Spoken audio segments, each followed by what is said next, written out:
เติมแม่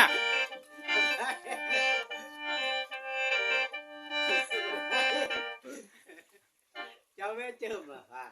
เจ้าแม่เจิมตายแล้ว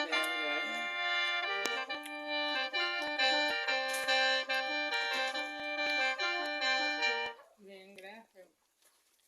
กำลังอัดเชียร์เอาลง YouTube ก็เนี่ยโอ้ยพระธาตุลงจ้ะไปดำลำพันธ์เขาเนี่ย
มีบนแข้ง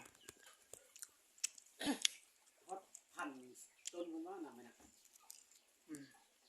ซื้อน้ำเข้าเลยนะทานี้เนี่ยขึ้นมาเรียกว่าซื้อยาวเรามาตัดตัดเขาเลยมัดเสาพันเจอฝนตกมื้อนี้สิเรามันสักมื้อนี้เนี่ยก็นั่นแหละมื้อนั้นเราฝนหายเนี่ยเราเศร้าไม่เนาะเจ้ามันแห้งมันติดเลยติดหางเด็กสลีสานี่สาบานันเนี่ยเขาจับนี่เปิดแล้วก็จกมาแล้วสาบานแบนเซอร์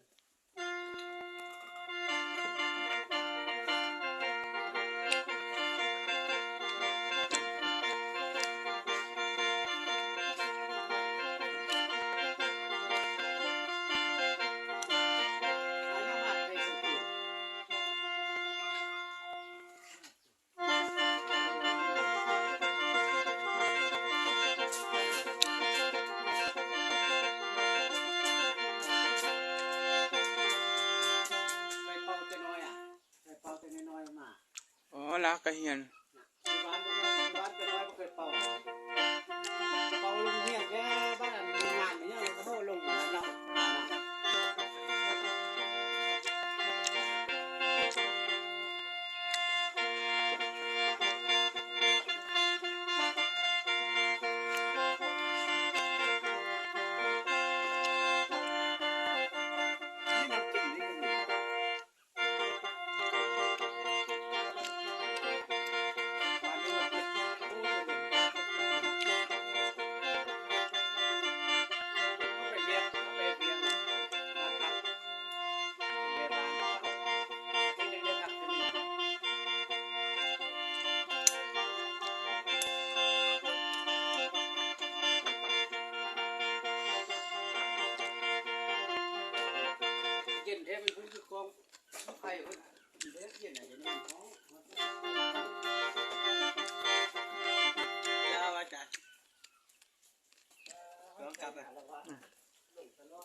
นี่เรายังเป่าแขนอยู่อีฟ้าวยัง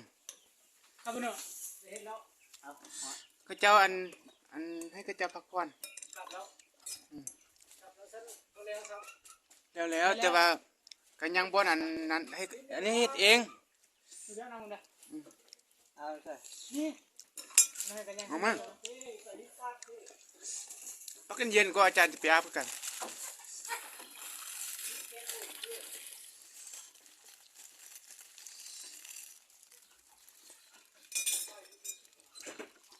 ช่วง